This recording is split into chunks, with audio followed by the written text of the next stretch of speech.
I'm Wes Chapin, and I'm excited that you've taken some time to explore the possibility of going to Germany. I've led a program that takes students to Germany over either spring break or in May after the spring semester ends since 2008. And so far, I've led almost 600 students abroad. So thank you for your interest. I have a class, it's Political Science 371, German Politics, and we cover the key themes of German history, culture, and politics, meeting in class during spring semester and doing all the normal activities that you'd expect. We have lectures, discussions, quizzes, papers, things of that nature. And then we try to supplement those activities by traveling to Germany and doing things that are connected to culture or history or politics. For example, we always go to the Reichstag building in Berlin and get a guided government tour so we can learn more about the German political system. We always go to a concentration camp so we can explore that important part of German history and world history. And we go to all kinds of other cultural and historical sites and political sites that connect in one way or another to the course topics. We've gone to places such as Nuremberg, to the Nazi party grounds. We've also visited some of the famous historical castles, exploring German history, and even other areas of German-speaking Europe at times, including Switzerland and Austria. For anyone who's interested in the class, you need to have a 2.25 GPA or better, but you can be in any major. The course is approved to meet the general education, social behavioral science requirement, and the global perspectives requirement as well for most students. So if you are in any major, we can find areas of interest that connect to your program, because I always try to work in a little bit of free time. And we've had students coming from agriculture who have spent some time at agricultural implementation manufacturers. We've had students in art who've explored architecture. We've had students who have come from a variety of other programs such as theater and have explored theater.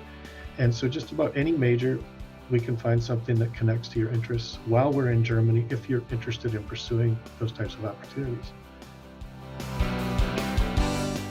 A general day starts with us having a group meal or breakfast in a hostel. That's where we typically stay. Hostels are a little bit like residence halls. For those who are unfamiliar with them, they have usually some kind of shared room. So we'll have usually bunks, maybe 4, 6, 8 people from River Falls in the same room. And they often, but not always, have a shower and a bathroom connected to them. Sometimes it's down the hall, as is the case for some of our residence halls. And then we have our breakfasts at the hostel. German breakfasts are kind of interesting. I like them.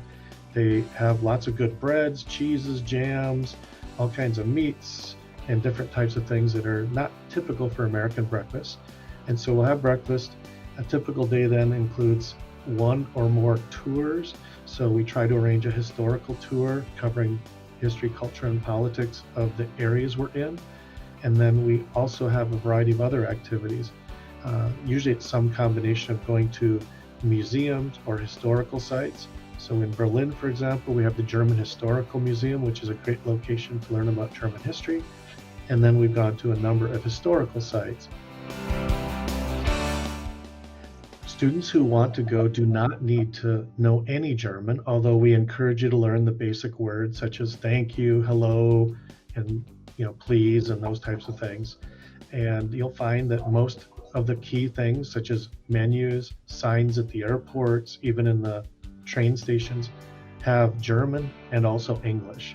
There are almost always English speakers around to help, and we'll be together as a group for much of the time. So you'll have someone there who has at least a working knowledge of German and can communicate with the locals. So that's not a concern at all. And I've had students who have learned a few words of German while they're over there, and that's always an exciting thing.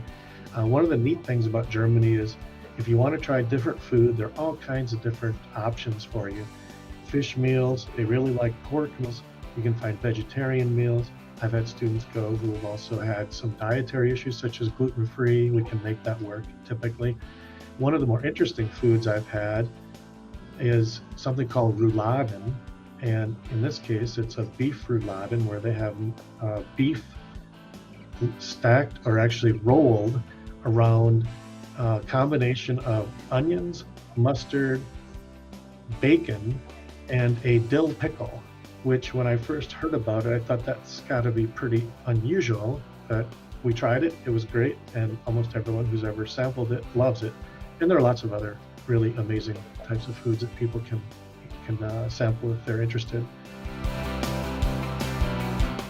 I've had so many great experiences over there. It's hard to pick one that really stands out, but I'll give you a couple.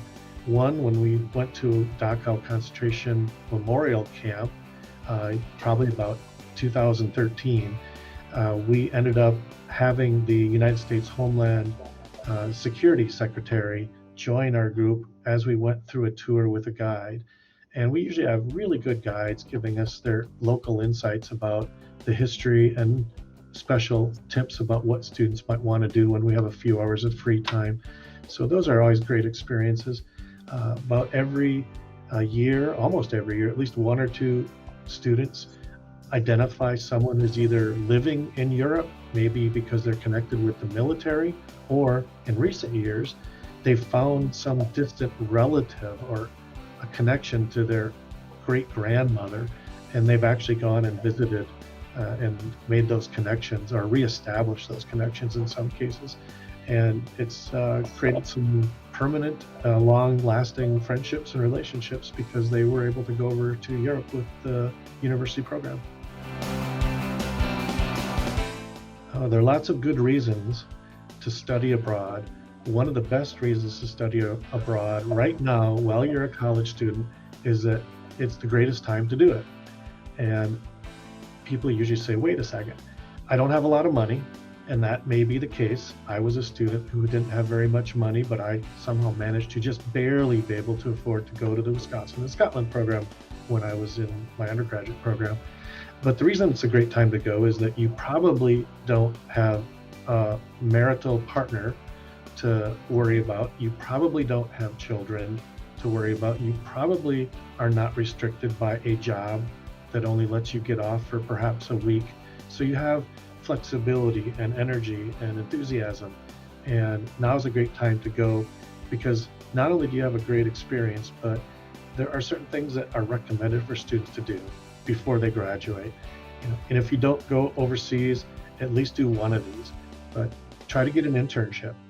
Try to sign up and do some special undergraduate research. Try to do some community service or service learning. Try to have an education abroad experience, which shows that you're willing to go outside of your comfort zone and maybe navigate a different culture, a different language, and so on. That type of experience demonstrates to potential employers that you are flexible and willing to learn in a way that maybe some other job candidates are not able to demonstrate. So if you can do an education abroad experience and more than one of the other things as well, that's best.